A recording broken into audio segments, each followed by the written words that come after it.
各位同修，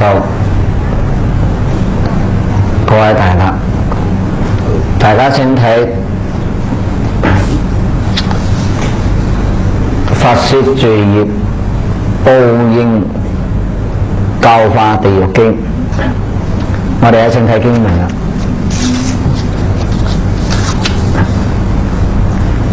第二，復有眾生身體頑逼，眉須墮落，己身紅爛，鳥棲露宿人疾永劫，瞻親屬人不喜見，明知賴病，何罪所致？咁呢邊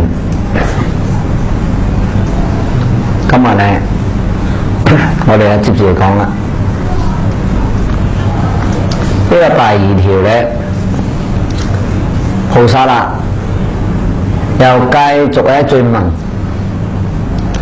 呢個問題。咁呢個問題呢，係專門講我哋人道點解有咁樣嘅病，係咩原因有咁樣嘅病呢？我哋呢個世間有咩病？意思話復有眾生，就係我哋嘅世間眾生有咩病？身體就係我哋嘅身體有種種嘅病。呢個頑逼就係講我哋得到嘅病呢，好難治嘅病。呢個逼字係咩意思呢？就好似個小兒麻痹症一類。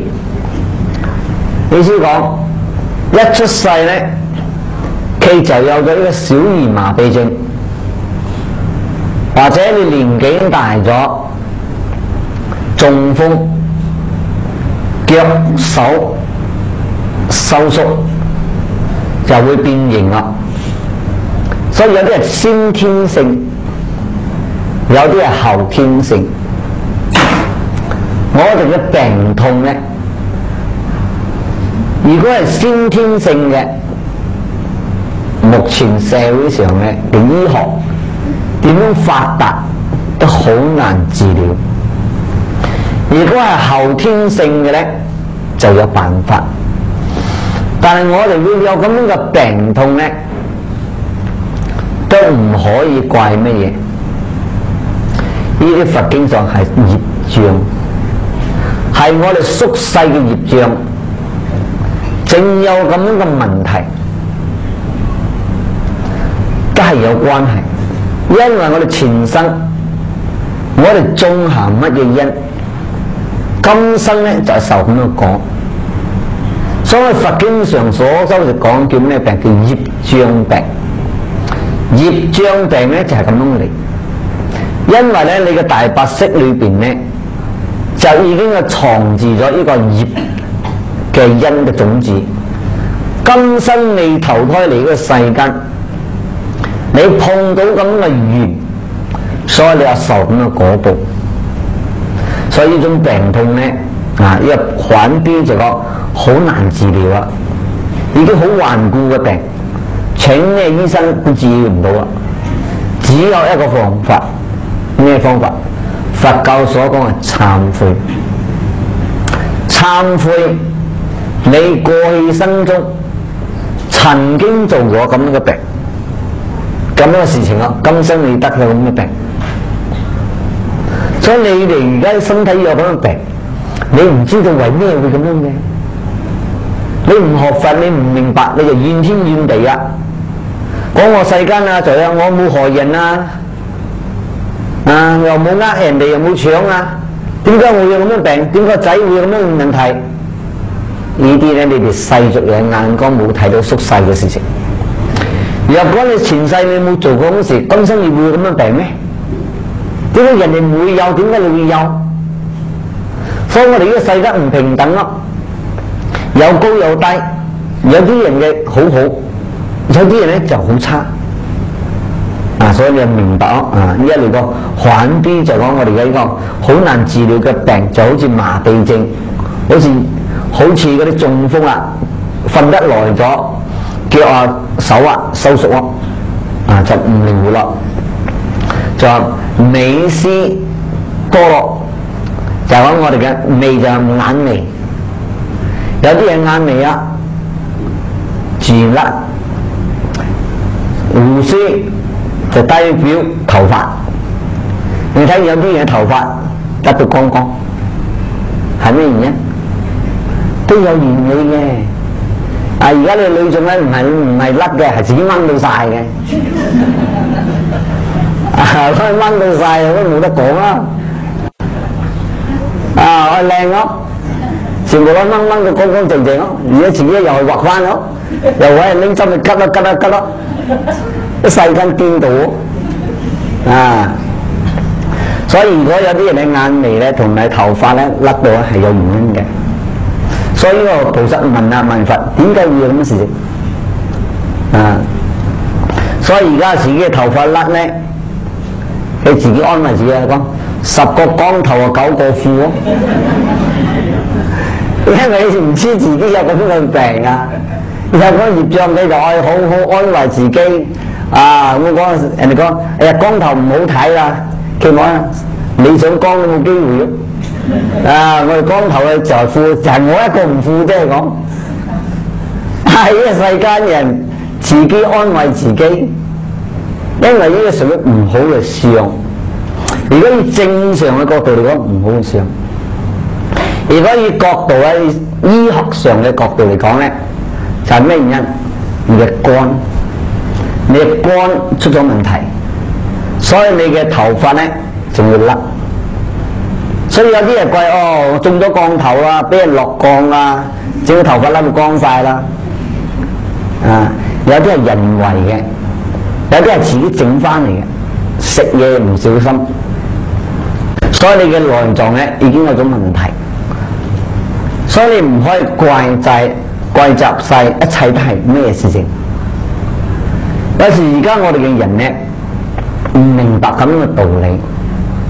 當我哋有病痛咯，有啲跡象出現咗咯，就唔甘願，好似好唔應該所以我問一呢啲咁嘅問題，就係自身恐難，就講佢成個身難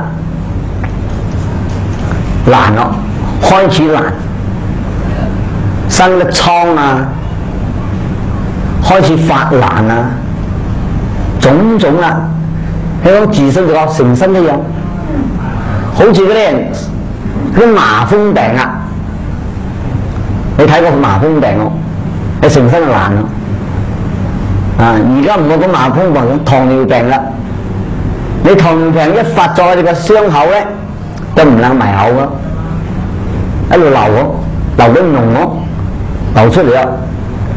所以呢啲咁嘅問題咧，都係種種嘅原因咁呢度咧就曾經咧有一個鬼咧就問尊者問目犍連尊者，佢講我成身點解咁樣難法呢？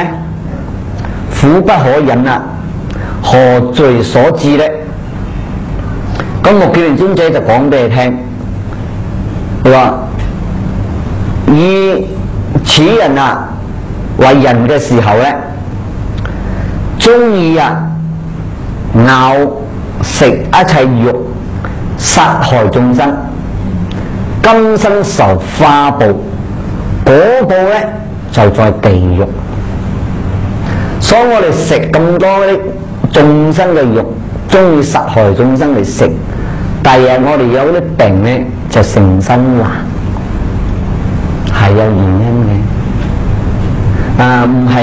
唔係人哋整俾你嘅。咁我哋身體咧有咁嘅病痛，我前面所講患 B 就係我哋嘅成身肢體失去咗感覺，唔能夠運動嘅病，就係所謂中風癱嘅麻痹症呢啲咁樣種種嘅呢啲病痛，或者自己頭髮甩眼眉甩，唔係食味精食到甩晒冇搞錯咗係你身體有咁嘅業障原來自己成身爛晒，有咩原因呢？以所致。咁而家以常理嘅角度嚟講啦，乜嘢都冇怪人哋。我哋先唔愛講嗰部分先講呢個世間嘅事情先。愛怪邊個？你唔好怪天，唔好怪地。愛怪咧就怪你一把口，呢把口，因為呢把口咧就最毒嘅，又中意講人哋是非，又中意鬧人哋，又亂咁食，乜嘢都食，食到一大堆病出嚟。因為你而家學佛嘅人咧，好多人咧冇保健嘅知識，你唔識保健，你邊度揾健康嚟？你冇健康，你邊度有財富？一切原理就係我哋嘅把口。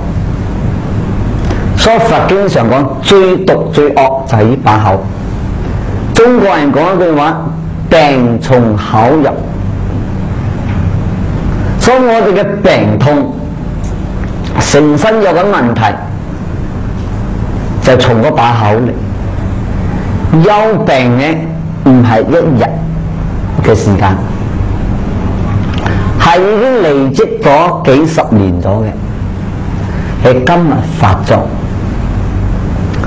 所以嗰套發作咗咯，你正嚟揾醫生醫，揾到公明嘅醫生，我就恭喜你。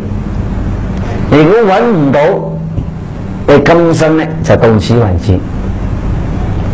如果以中國人嘅角度嚟講，本嚟人死咧係壽終正寢啊，係冇病冇痛，時間到咗前死。本嚟咁樣死係正常，就好似一部車用舊咗啦，佢自然壞。因為佛講呢個世間人每個人都有生老病死，世界每個物質都有生自滅，宇宙都係長住為空，何況我哋人嘅身體呢？而家我哋人嘅死法點死法？係病死啊，唔係自然死啊。唔係講我哋今日食80歲到80歲死啦，我哋嘅壽命到此為止，日子到我哋走。而家唔係喎，係自己整死自己，係病死多過自然死。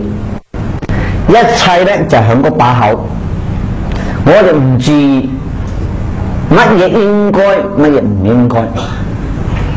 我哋呢把口啊，就好似個關口啊，好似我哋嘅過關啊，有人圍住。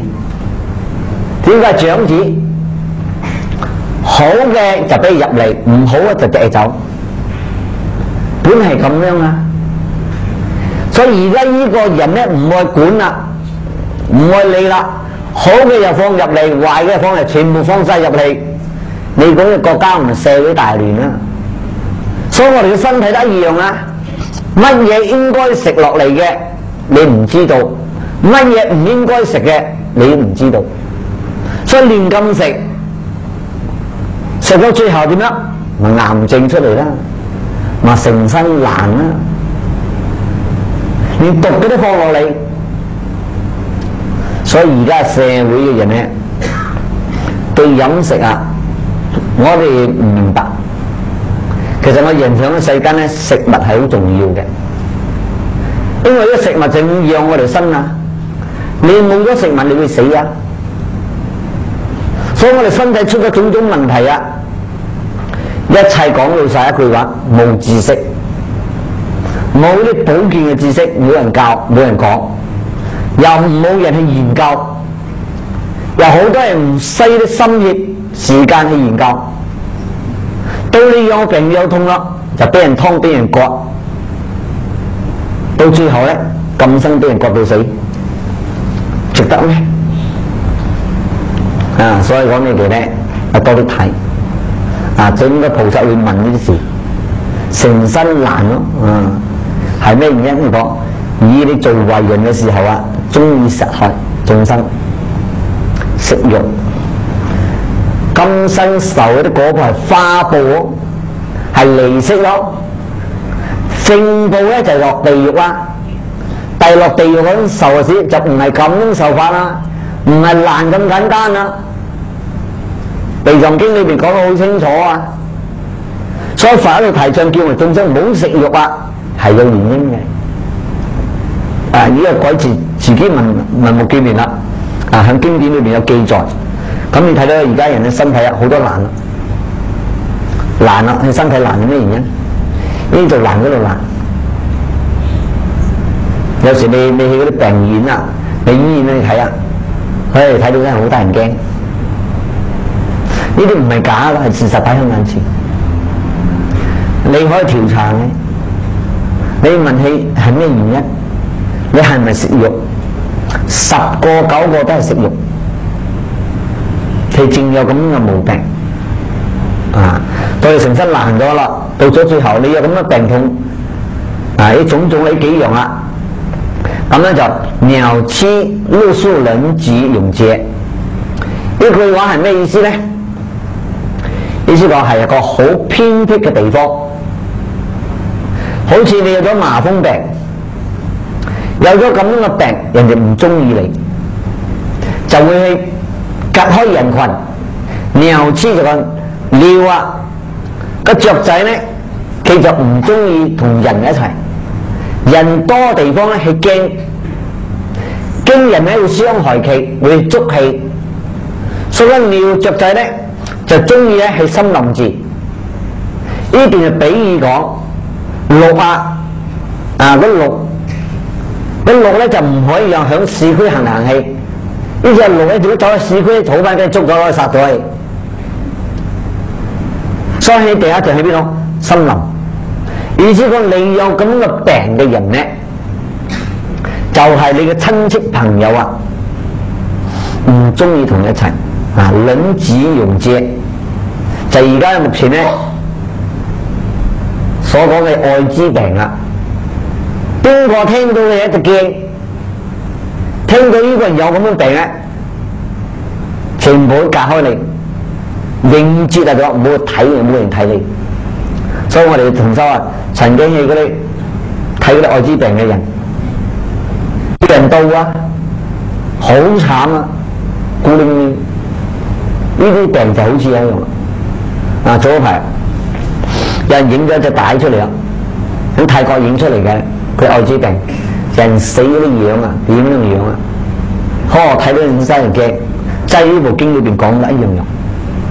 當時佛講嘅經咧就冇講名，但係呢啲病一齊咁樣樣，係有原因嘅。你今生有嗰種病，係一定有原因，係你前世做過咁樣嘅事情咁樣。呢個掉開你一個好偏僻嘅地方，冇人到嘅地方，隔開咗人群咁啊，玷污親族人不喜見，就係講你嘅家族啊都唔中意，你嘅親人啊都唔中意，唔歡喜，唔中意見到你。所以呢啲病啊，好似我而家目前講，你有咗呢啲咁樣嘅病，人哋咧家屬都唔中意，唔明光啦。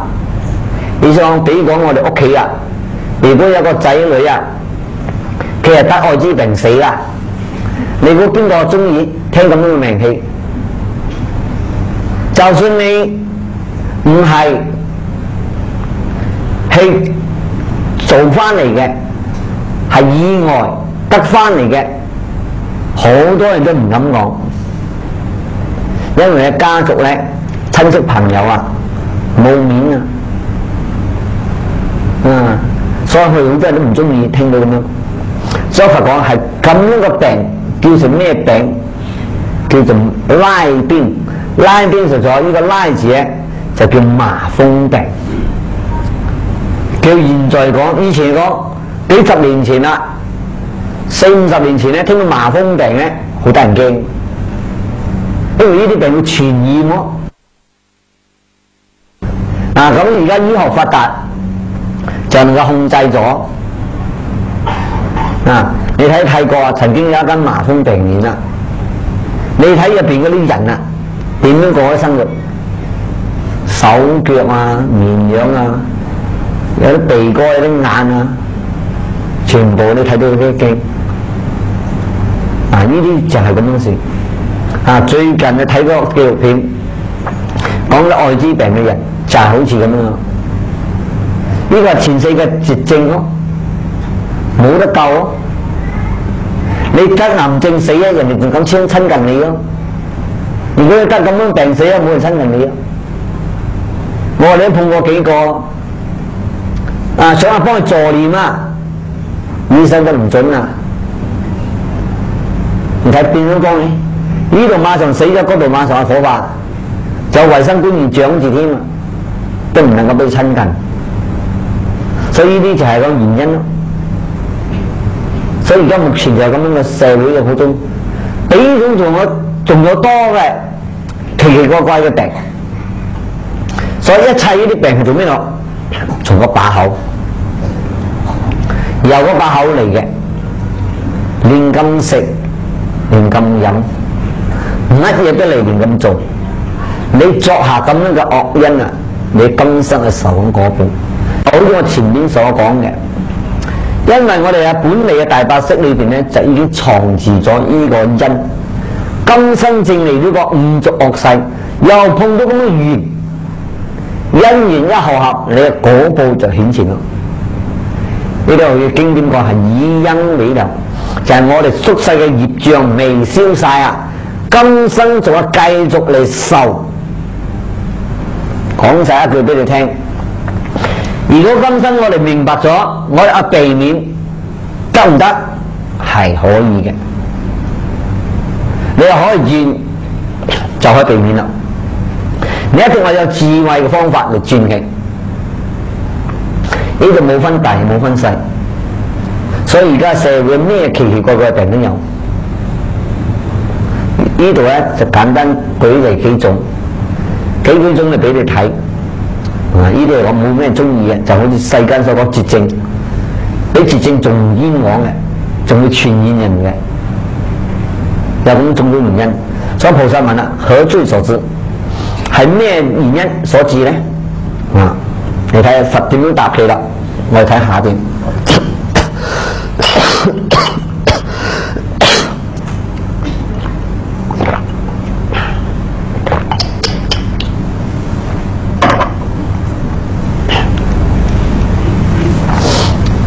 佛言：以前世時作不信三尊，不孝父母，破壞他事，剝奪道人，斬殺賢聖，傷害師長，常無反覆，背恩忘義，常行口儉，淫逆尊卑，不必親疏，無所忌諱，故獲施罪。呢度一點，咁喺呢度咧就佛答啦。佛答出嚟咧，你點解會咁樣病？點解你會咁身體有咁樣嘅失去知覺，唔能夠運動，唔能夠喐動，就好似麻痹症，好似中風，頭髮眼眉會甩啊，全個成身都會爛。就意思講你得到嘅好似麻風病，名叫麻風病，就係而家所講呢啲世間嗰啲冇人中意咁嘅病，睇到就驚，聽到就唔中意啦。乃至親屬咧都唔中意同你一齊，係咩原因？係咩原因所致？佛一答：你前世嘅時候，就係我哋前生咧唔知道自己做咩事，今生顯俾你睇。做不信三尊，就係你唔相信三寶，就係講你唔相信聖人所講嘅道理。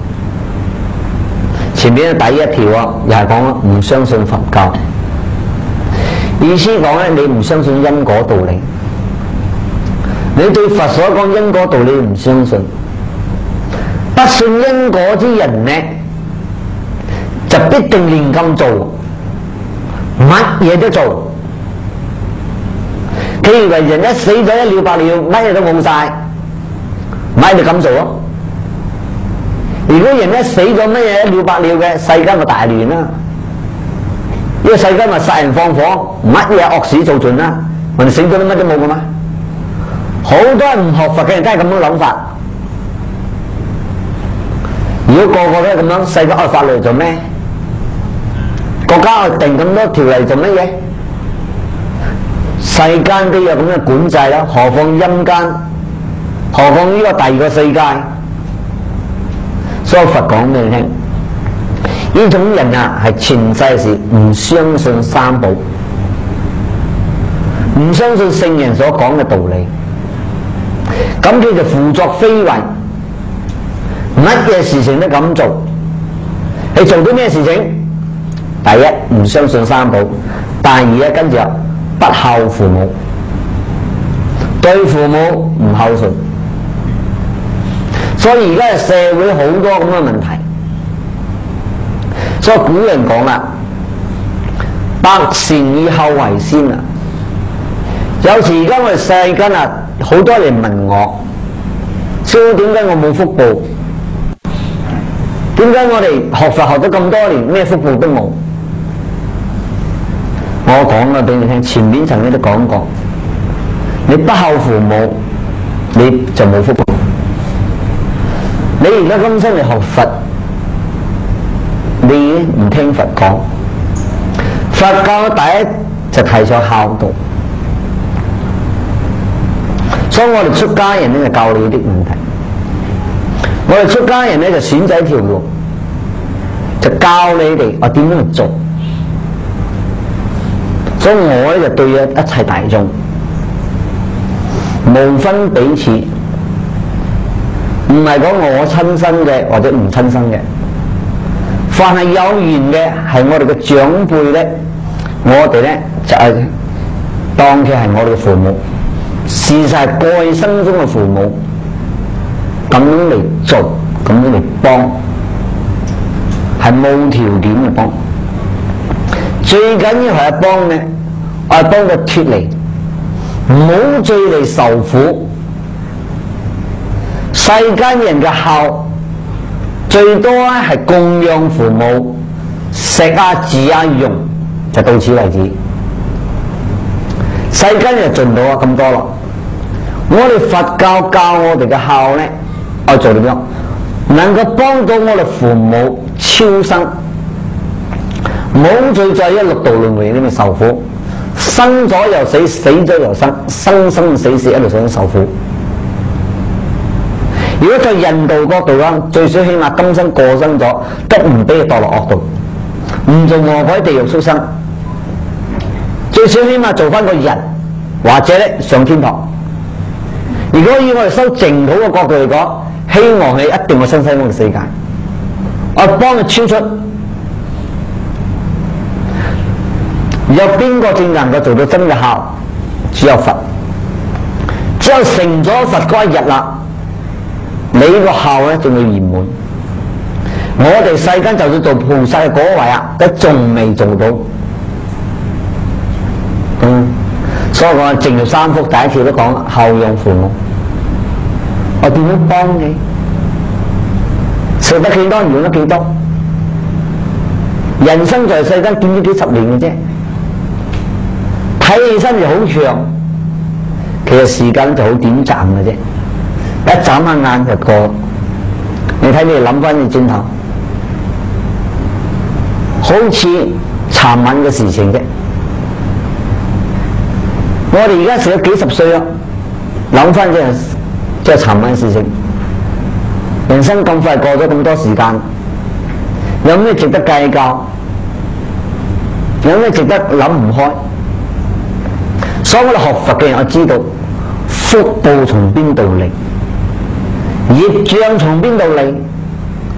點解你會有咁嘅問題啊？所以第一條咧都係講唔信三尊，不孝父母，就有咁嘅業障。依家呢度咧，你身體有咁嘅病，都同呢條有關係。我曾經講過幾個種嘅比喻俾你聽，所以依家社會咧唔知道，所以我哋出家人咧係歸向咗呢個社會，我做翻我哋本身嘅角色。好多人睇唔起我哋出家人，以為我哋出家人好消極，諗唔開，睇唔開。好多人喺度跟我出家，我都唔敢收。我就問你做咩？做咩行呢條路？點解出家？你為咩出家？你答唔出。所以我哋出家咧，我明明白白、清清楚楚。世俗人唔知道你出家人係做咩。好似我哋出開家啦，就係想不孝父母，冇留下個後代，就要個對唔住祖先。呢種咁嘅諗法係大錯特錯。如果我哋今生出家，真正修行成就咗啦，就可以度我哋過去生中嘅生生世世嘅父母啊！你今生父母同你咧係今生嘅緣啊！過去生中嘅父母啊，仲有好多你都未度到啊！所以講佛教我哋只有一個方法，真正出家修行，你生生世世嘅父母都可以超生，係事實嘅。但係你照住佛嘅角度嚟修啊，唔好去黑人咯，唔好去破壞啊！所以呢條咧就係第一條啊，講俾你聽。你做咗咁嘅業，就係你前世做咗咁嘅業，今生你係受咁嘅果報。再嚟講啊，第三種破壞塔寺，就講塔係咩？塔就講佛放佛嘅舍利嘅塔嘅地方，就叫塔。而家嘅咧人咧個塔解錯咗，即係放咩？一放骨灰。你嘅塔係攞嚟放咩？放佛嘅舍利嘅啫，就係講你呢個成就咗呢道業啊，修行成就咗啦，你令恭敬佢正可以做個塔嚟放。而家自然咧講塔咧係放佛嘅舍利正啱，但係而家人做生意咧都冇辦法。因為冇人提倡，冇人講解，自然咧就講佛堂，我哋講道場，就係俾人修行嘅地方，你去破壞。我哋中國好多佛堂都破壞晒，喺共產黨啊，你睇，將佛像啊、嗰啲佛塔啊，全部打爛氣，自然啊拆咗氣，霸佔咗自然。人哋修行嘅地方，你破壞，你作咁樣嘅罪過。呢個佛堂係十方人咯，邊個都可以嚟得咯。所以有啲人嚟聽經聞法都響佛堂啊，有啲人真正修行都響佛堂啊。而家講緊咧講道場，道場咧有在家人，有出家人嘅。如果你有惡意去破壞咧，你作咁嘅罪業咧，就前面咗你係受咁嘅果報。你前世做咗咁嘅業，今生你唔好講，點解我身會爛啊，會咁樣嘅病啊？如果佛講出嚟啊，你知唔知道啊？呢個唔係單單做一樣咁嘅事情咯，你做咗好多樣咯，其中裏邊有一樣啊，你就係受咁嘅果報噶啦。再嚟講第四樣啦，多托道人展示賢聖。呢一段講咩意思？就講惡人嘅衫褲，道人係咩？係修行人，就係講你打劫人哋，你好搶唔搶？係搶人哋修行人嘅。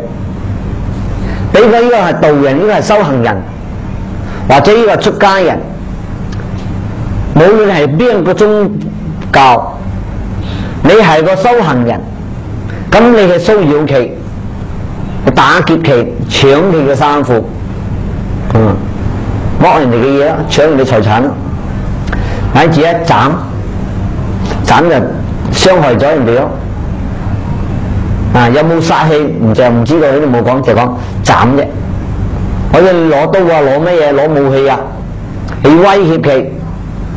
蛇就講用弓箭，以前我都用槍，斬咧可能用刀武器啦，蛇咧可能用槍，用種種嘅咁嘅蛇。蛇邊種人？賢人同埋聖人。賢人咧就係講對緊社會有貢獻、有道德之人，人人尊敬佢，就係講佢有道德之人。大聖人好似佛啦、孔老夫子呢啲菩薩啦，叫聖人。賢人咧就講我哋而家讀書嘅識得，就係現代話講就係正人君子。你去破壞佢，你去斬傷佢，你去殺害佢，你作咁嘅罪業，但係你受咁嘅前面所講嗰啲果報。你嘅成生係爛咯，但係你果報你係受咯。你好佢搗亂人哋啦，點解會咁大罪過？你知道咩原因冇？比如講呢個係一位好好嘅老師，佢喺呢個社會有名望，好多學生跟佢學，好多人聽佢教導。咁你蛇害佢，你殺害佢呢啲咁樣嘅人，就令呢個世間人失去咗一個教育，失去咗一個咁樣嘅機會，將咁善良嘅人都殺咗去啦。咁第日邊個仲去揾一個咁嘅嘢嚟教呢？所以你就知道以前嘅人呢，我睇歷史以前嘅人對個官好尊重，就算呢個官點樣唔好點樣嬲佢嚟講，佢而家都唔殺氣先。點解唔敢殺官呢？因為呢古時嘅人對個官就叫父母官，如果冇呢個官喺度呢，我哋呢個地區呢就一定大亂。佢係代表我哋嘅老百姓，所以就算你唔服佢，你唔滿意佢，你都唔可以殺害佢，唔敢搶佢嘅嘢。到幾時咧，正可以咧，等到佢退休咗啦，係退休咗啦，冇做官咗啦，翻鄉下你同佢有仇，你嗰陣時報仇氣係可以嗰陣時你可以。而家係做緊個父母官咧，佢有職責喺度，佢就算點樣對你唔好你都唔可以殺害佢。以前有道德好尊重佢唔單止尊重啲官仲尊重佢嘅職責而家嘅人冇同你講咁嘅道德為咗利話知你點樣冇睇你嘅責任，你嘅身份係咁殺害佢。就好似而家所講，你走去睇總統嗰啲部長俾人謀殺就係咁樣樣啦。你睇國家嘅社會嘅領袖人俾人殺，全世界到處都有聽到咁嘅新聞。所以呢啲而家嘅人係點樣惡到咩地步？你點知道？好似個國家領袖俾人殺咗啦，你嗰個社會會唔會大亂？人哋會唔會蝦你？你就算唔服氣，唔係響呢度依家時候落手，等佢退位咗啦，係退咗位落嚟啦，佢冇做咗官啦，佢唔屬於我哋國家嘅領袖啦，係有另一個。咁你同你唔服氣、唔滿意佢，你嗰陣時正嚟取此佢命。以前古時嘅人咧就有咁樣嘅道德，就算有惡啊，佢係個惡道嚟講啦，佢都唔會馬上落手嘅，唔好似而家嘅冇諗後果嘅。所以你明白咯。所以佛教講啦，呢啲係打劫盜人啦，剝剝拖刀人，斬殺賢聖，跟住咧就傷害師長，常無反覆。意思講咧，唔單止啲賢人啊、聖人咧，你去射殺佢、斬害佢，乃至傷害師長。師長就係你嘅老師，就係你嘅長輩。呢啲唔係只係指佛教。比如講，如果係佢曾經教過我嘅，佢咧就係我嘅老師，就係我嘅長輩。好似你出嚟揾食，你有你上司啊，喺公司上有上司，個上司就係你嘅長輩啦，你唔可以傷害佢咯。曾經教你識字識墨嘅，俾你學問，俾你知識，係邊個俾嘅？師長，你嘅老師。你唔可以講忘恩負義啊，冇咗呢啲咁樣嘅道理。你睇而家嘅社會，邊度識尊師重道？學生啊，見到老師啊，都唔識得行禮，都唔識打個招呼。唔好講傷害啦，傷害就好嚴重噶啦。而家你喺社會上睇啊，先生打老師咯，先生告老師咯，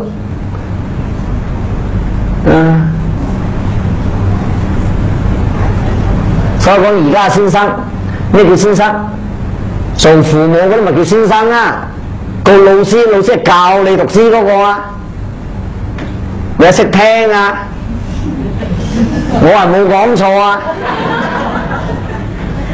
因為仔點樣講，梗係叫阿爸咯，阿爸咪叫先生啦。咁啊，先生係告老師，有冇錯啊？以前係叫老師早安啊，唔係先生啊，先生係你阿爸你阿媽就叫先生，父母就叫先生啊，名詞都唔識用啊。所以我講你哋睇住我咁大做咩？所以你哋學問起到邊度？長輩都唔識分，呢啲名叫名姓都唔識叫。所以我男嘅就叫先生，我係做老師就叫老師，教你學問嘅，無論教你邊一種學問就叫老師。長輩咧係你出嚟社會咯，教導你嘅，或者你嘅師長。就講你嘅同輩，但係高過你一級，佢可以叫師長，你傷害佢。一個細路哥邊度出得錢去打公司嚟講啦？邊個告你？佢識點樣告？梗係你阿爸係告啊！個仔翻嚟就同阿爸講，阿爸咧點樣？唔翻去告，寫信去告啊！咁先生有咩用？所以而家社會就咁樣，冇人咁教你仔，變咗而家細路哥點樣？好快，好唔聽話。所以你周時嚟問我，師父點解我個仔咁頑皮咁唔聽話？因為咧，就係你哋做父母嘅出咗問題，唔識教，正出咗種種問題。而家我響怡保，我自己教，我請先生嚟教。教咗3、4、5、6、7、8歲嘅，全部教到好聽話。佢唔驚先生，唔驚老師啊，係驚我。要驚佢哋，嗰度而家差唔多有40、50個學生。我請佢哋教咗1年啦。我同老師講，佢唔聽話，捉佢嚟我度，捉住我面上跪住。一喝咗佢啦，下次唔敢咯。所以教咗嚴，翻去啊，佢就第二次就改咯。喺學校唔敢打交，所以人哋講我教到佢識字識物識禮儀，從3、4、5歲就去教啦。所以古人講統籠養真啊，喺細個就係教呢啲教育咯。幾歲大？佢雖然未生性有幼稚啊，你就灌輸正確嘅思想俾佢先。到佢大咗啦，正嚟教啊，嚟唔切啦。好似有啲兒女啊，11、12歲嘅帶嚟我哋佛堂，叫我教，我講唔使教，拎翻去。點解唔使教？硬晒攞個翼，冇得教。所以我哋教佢就最好唔好超過12歲，呢段時間仲可以教。點解佢教唔到咗咧？除非你嘅兒女有善根啦，可以教得到。如果你兒女冇善根咧，真係教唔到，佛教都冇能力為力。點解佢可以獨立咗？佢自己會一條路行，因為佢未過12歲之前咧，佢仲係依賴父母，所以佢唔走得幾遠。你要超過12、13歲啊、14歲、5、6歲啊，唔使教。點解佢要走？講唔講兩句話就離家出走？點教？啊！所以有早一排帶一個16歲嘅女仔嚟啊，俾我教。點解我冇辦法教？我叫阿媽攞翻去咯，因為佢唔聽到嘛。因為佢有朋友有人喺背後撐佢腰啊，你點教？我掉嚟佛堂都冇用嘅。啊！有細路哥拎嚟我就教，我話教到。我話你唔聽話，我同你頭髮剃光，好似我咁光，你就冇翻你做師傅，佢就驚，佢就唔敢。啊，客氣咧佢就驚，一驚就翻去就唔敢亂咁嚟啦。啊，我係咁教佢，所以見到我嚟好驚。啊，佢冇做壞咧，所以我哋咧教學好重要啊。父母而家唔識教就係俾老師教啊，但係而家呢啲人係傷害老師。傷害師長，長母繁複啊，係咩意思？講話唔順數，就係講句簡單話就話口唔對心，講一套做一套，所以人哋咧就唔會服你。就係講喺社會上啊，老師教導嘅嘢你唔聽。做人咧冇信用，出嚟做生意咧，出嚟嘅社會最重要就係講個信用2個字。我學佛我唔係咁啊，我應承人哋嘅事，我一定要做到晒，除非我唔可以應承。所以我哋在咗社會咧，我邊嚟信服你？我哋答應咗人哋事，我哋能力可以做得幾多，我哋就做幾多俾你，唔係反覆無常啊！呢度答應人哋，等啦嗰度咧又出問題，背叛人哋，做緊背恩忘義嘅事情啊！就社會嘅人咧都唔中意你。但係而家目前嘅社會咁樣事情好多，尤其是你做生意嘅人啊。就老老實實，點解有啲人做生意就咁樣啊？我用個簡單嘅比喻啊，有啲人講第一個客仔嚟問，我賣你嘅貨物，首先你同佢傾好咗呢個價錢，係咁多賣出，等陣咧你嘅貨雖然未俾人拎走喎，個客仔未攞走喎，但係後邊咧又嚟多個客仔。出高價，比如講100蚊，本嚟頭先成交嘅，而家你人哋第二個嚟出200蚊，你為咗呢個利益，就不顧前面嗰個客仔，將呢批貨賣俾第二個人，賺多咗1半嘅價錢，呢啲咪叫長母反覆啊，就冇信用，為咗利益唔顧仁義道德。咁第二個客仔啊，雖然買咗你嘅貨，你咧就賺咗，但係你得罪咗第一個客仔。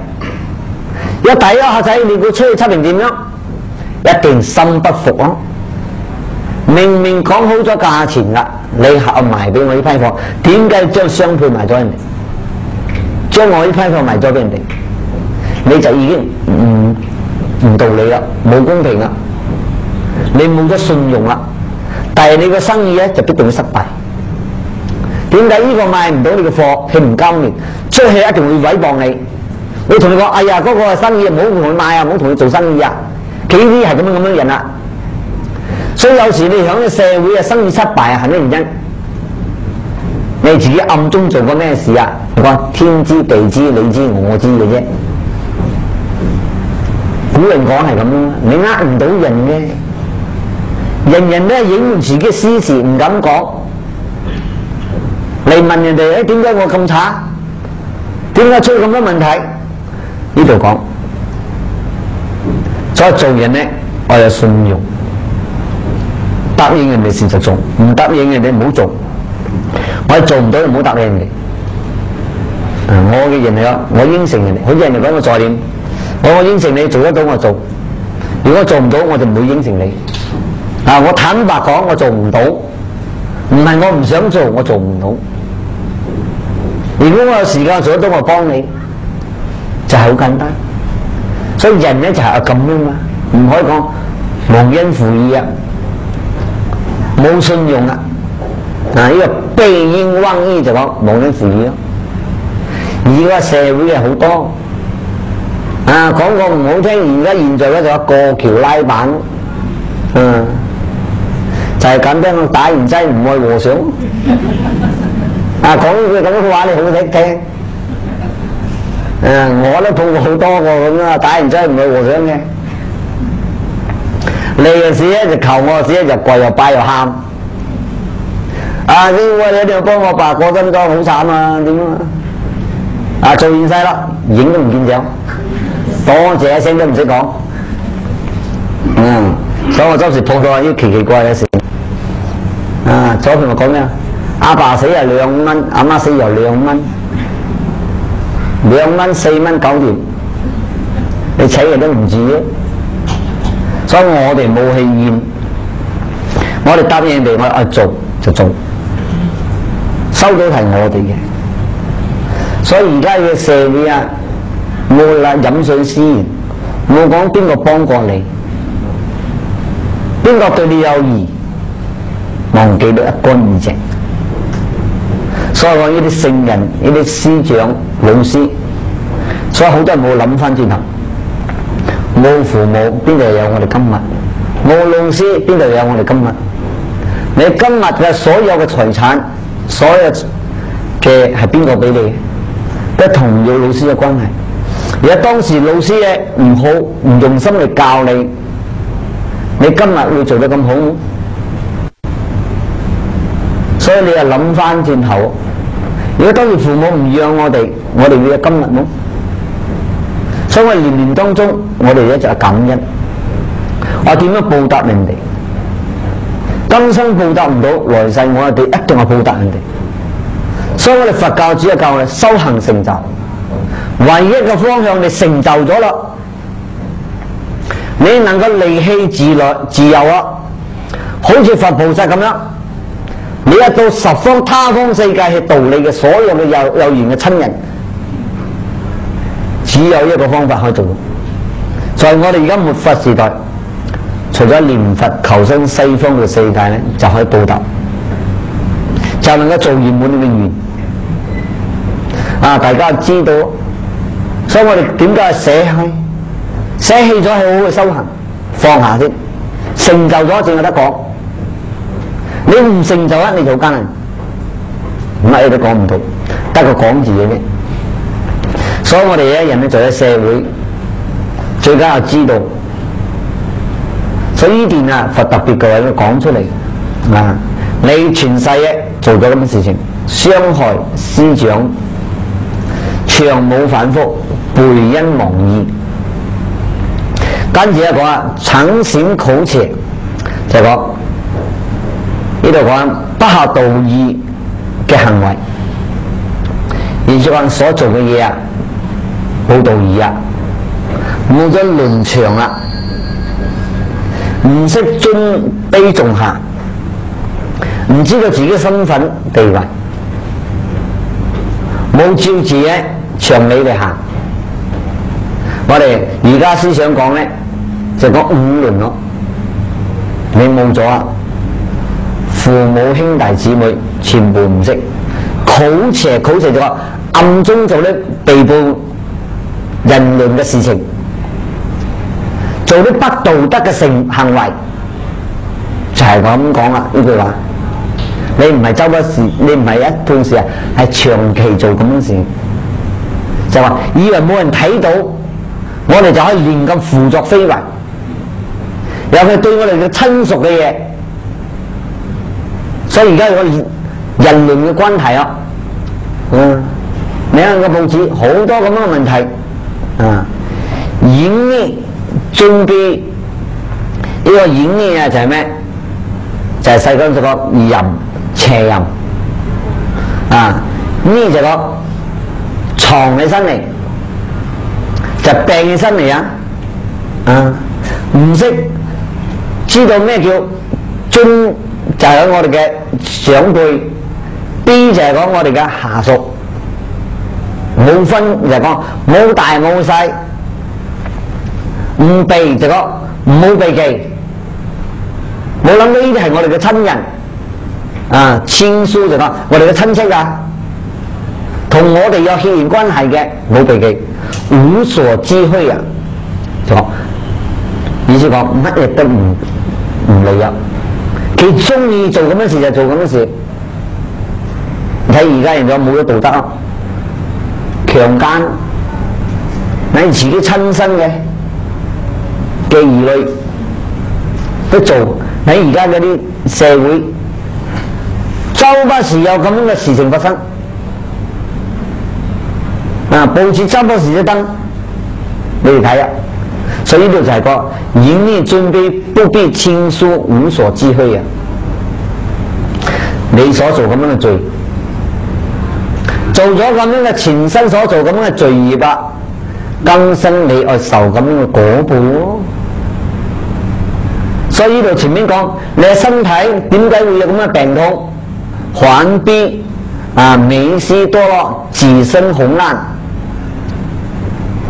呢個就係你今生所受嘅業報，就係你曾經喺度做咗咁多種啦，唔相信三寶，不孝父母，破壞塔寺啊，剝盜人嘅衫啊，剝盜人嘅個斬蛇，言人勝人，傷害師長，做人冇信用，忘恩負義啊，常行一啲不道德嘅事情嘅行為啊，乃至嘅親戚朋友不分尊卑，亂咁做，冇理係親戚朋友，無所避忌啊，亂咁做，中意點樣做點樣做。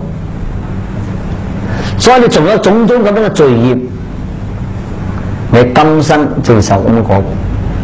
所以佛講前生做過咁嘅事情，所以我哋今日你去睇到佢身上啊，睇到呢啲嘢身上發生咗咁樣問題咧，同呢個因果有道理。你唔可以怪個天唔公平，地唔公平啊，唔關人哋事，一切係你前生做嚟嘅。如果你前世唔做咁樣嘅事情，你今生邊度會受咁嘅果報？你睇清啲你，唔係人為，唔係天加俾你，唔關佛菩薩唔保佑你嘅，一切同你有原因啊！如果你明白咧，知道我哋今生身體啊有咗嗰啲問題咧，就快快懺悔改過。你肯懺悔改過，你嘅業障就會消，你業障消咗，你嘅病咧自然就會好。呢事實嘅，唔使用藥，你用識懺悔，懺悔得越誠越真誠，你嘅業障消得越快。懺悔兩個字就講改過自身，從今又唔好再做咁樣嘅惡事。啊！呢啲咧就話菩薩問啦，點解會咁樣原因？佛咧就答咗出嚟啦。啊，俾你哋知道有因有果。好啦，今日時間就講到此為止。啦。